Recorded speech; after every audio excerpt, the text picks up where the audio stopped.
Hello viewers, welcome back to with new lesson. আজকে আমি আলোচনা করব বাংলা সাহিত্যের অন্যতম একটি উপন্যাস আবদুল্লাহ এর গ্রন্থ সমালোচনা। এটি লিখেছেন কাজী এমদাদুল হক।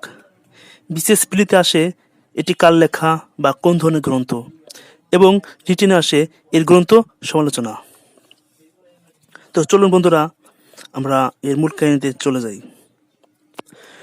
বিংশ শতাব্দীর সূচনা লগ্নে যে সকল বাঙালি মুসলমান মননশীল গদ্য লেখক হিসেবে বিশিষ্টতা অর্জন করেছিলেন, তাদের মধ্যে কাজী এমদাদুল হক অন্যতম।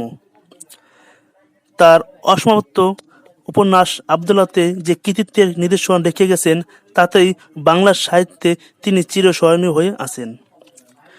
কিডনি সমস্যার কারণে কাজী এমদাদুল হককে প্রায় 6 মাস কলকাতা মেডিকেলে থাকতে হয়েছিল। সে সময় তিনি আবদুল্লাহ উপন্যাস রচনা শুরু করেন। এ সম্পর্কে কাজী আব্দুল ওদুদ বলেন, 1918 সালে কঠিন অস্ত্রোপচার এর পর কাজী এমদাদুল হক সাহেবকে দীর্ঘদিন হাসপাতাল বাস স্বীকার করতে হয়। তার আবদুল্লাহ সেই হাসপাতালে বসকালে রচিত,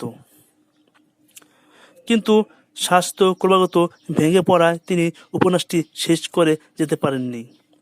তিনি উপন্যাসের 30টি অধ্যায় সমাপ্ত করেছিলেন, বাকি 11টি অধ্যায়ের খসড়া রেখে গিয়েছিলেন। তার রেখে যাওয়া খসড়া অবলম্বনে কাজী আনোয়ারুল কাদির উপন্যাসটি শেষ করেন। কাজী আনোয়ারুল কাদিরের রচিত অংশের পরিমার্জনা করেন কাজী শাহাদাত হোসেন। কাজী এমদাদুল হক মৃত্যুর পর 1933 সালে উপন্যাসটি গ্রন্থাকারে প্রকাশিত হয়। এর আগে প্রায় 1.5 বছর কাল মুসলিম ভারত পত্রিকায় প্রকাশিত হয়। পত্রিকাটি হঠাৎ বন্ধ হয়ে গেলে উপন্যাসের প্রকাশও বন্ধ হয়ে যায়। আবদুল্লাহর পিতার মৃত্যু সংবাদ দিয়ে উপন্যাসের শুরু। বিয়ে পরীক্ষার আর কয়েক মাস বাকি আছে। এমন সময় হঠাৎ পিতার মৃত্যু হওয়ায় আবদুল্লাহর পড়াশোনা বন্ধ হয়ে গেল। আবদুল্লাহ আধুনিক শিক্ষা শিক্ষিত ধর্মপ্রাণ মুসলমান। সে কুসংস্কার বিরোধী। তার মতে পীর মুরিদ হলো হিন্দুদের পুরোহিতদের অনুকরণ। ইসলামে এর কোনো স্থান নেই। কাশেম গোলদারের বাড়িতে অলৌকিক ক্ষমতার গল্প শুনে তার মনে বিস্ময় জাগে। পীর হওয়ার সহজ পথ ত্যাগ করে আবদুল্লাহ চাকরি করে উপার্জন করতে ব্রত হয়। সৈয়দ সাহেবের মাদ্রাসায় গরিব ধনী ছাত্রদের পাঠদানের বৈষম্য দেখে আবদুল্লাহ বিস্মিত হয়। মৌলভী সাহেবকে এর কারণ জিজ্ঞেস করলে মৌলভী সাহেব জানান, আত্রাফের সন্তানেরা তো মেয়াদের সমান চলতে পারে না। অর্থাৎ যারা ধনী আর যারা গরিব, তারা একই সমতলে চলতে পারে না। বিংশ শতাব্দীর প্রথম ভাগে বাংলার মুসলিম সমাজে যেসব সমস্যা কুসংস্কার পুঞ্জীভূত দেখা যায়, আবদুল্লাহ উপন্যাসটি তার দুঃসাহসিক প্রতিবাদ। এ সময় বাংলায় আশরাফ আতরাফ ভেদ, ভণ্ডপীর ভক্তি, সুদ সমস্যা, হিন্দু মুসলিম তিক্ততা, ইংরেজি শিক্ষার বিরোধিতা, বিজ্ঞানসম্মত আধুনিক চিকিৎসা পদ্ধতির প্রতি বিরূপ ধারণা, বংশ গরিমার নামে ব্যয়বহুল অর্থহীন আচার অনুষ্ঠান এবং অন্যান্য কুসংস্কার তিনি সূক্ষ্মভাবে বিশ্লেষণ করেন এবং সমাধান দেওয়ার চেষ্টা করেন। আবদুল্লাহ উপন্যাসের মূল্যায়ন করতে গিয়ে প্রখ্যাত সাহিত্যিক সমালোচক আব্দুল কাদের বলেন, বিংশ শতাব্দীর গোড়ার দিকে বাঙালি মুসলমান সমাজে যে অবস্থা, সামন্ততান্ত্রিক সমাজ ব্যবস্থা ভেঙে গণতান্ত্রিক উৎপাদন প্রথার প্রবর্তন হচ্ছে, ফলে আগেরকার আশরাফ আতরাফ ভেদ, পর্দা প্রথা, পীর ভক্তি, সুদ সমস্যা, ইংরেজি শিক্ষার নিন্দাবাদ এসবের উৎকর্ষতা কালক্রমে হ্রাস পেয়েছে। কিন্তু সে দিনের সমাজ জীবন ও ব্যক্তি মানুষে এ সকল সমস্যা যে বিরোধ ও বাধা সৃষ্টি করেছিল, আবদুল্লাহ তার এক মনোরম আলেখ্য।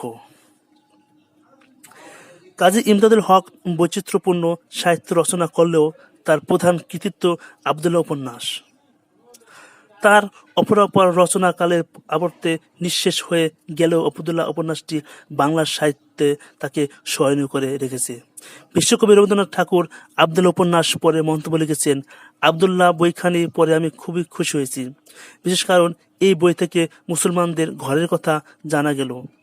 এদেশের সামাজিক আবহাওয়া ঘটিত একটা কথা এই বই আমাকে ভাবিয়েছে। দেখলুম যে ঘোরতর বুদ্ধির অন্ততা হিন্দুর আচারে হিন্দুকে পদে পদে বাধাগ্রস্ত করেছে। সেই অন্ততাই ধুতি চাদর ত্যাগ করে লুঙ্গি ও ফেস ধরে মুসলমানের ঘরে মোল্লারা অন্ন যোগাচ্ছে। একে মাটির গুণ? এই রোগ কি বিষে ভরা বর্বরতার হাওয়া এদেশে আর কতদিন চলবে? আমরা দুই পক্ষ থেকে কি বিনাশের শেষ মুহূর্ত পর্যন্ত পরস্পরকে আঘাত ও অপমান করে চলব? লেখকের লেখনীর উদারতায় বৈজ্ঞানিককে বিশেষ মূল্য দিয়েছে। কাজী এমদাদুল হক ছিলেন উঁচুমানের প্রগতিশীল চিন্তাবিদ। তৎকালীন সমাজের বিরাজমান সমস্যা তাকে ভাবিয়ে তুলেছিলেন চরমভাবে। তাই আবদুল্লাহ উপন্যাসে তিনি সামাজিক ব্যাধির একজন নিপুণ চিকিৎসকের মতো সমাজ বিশ্লেষণ করেছেন এবং রোগ নিরাময়ের চেষ্টা করে গেছেন বুদ্ধিভিত্তিক উপায়ে। তিনি সমস্যা তুলে ধরে কেবল ক্ষান্ত হননি, সাথে সাথে বিজ্ঞানসম্মত সমাধান দেওয়ারও প্রচেষ্টা করেছেন সাহসের সাথে। আবদুল্লাহ উপন্যাসের কেন্দ্রীয় চরিত্র আবদুল্লাহ। লেখক এই চরিত্রকে তৈরি করতে গিয়ে তার উদ্দেশ্য লক্ষ্যের খানিকটা ইঙ্গিত দিয়েছেন। এই চরিত্রের মাধ্যমে সেকালের সমাজ জীবনের একটি চিত্র অঙ্কন করতে চেষ্টা করেছেন। একই সাথে মুসলিম সমাজে আধুনিক জীবনের পথ প্রশস্ত করার চেষ্টা করেছেন।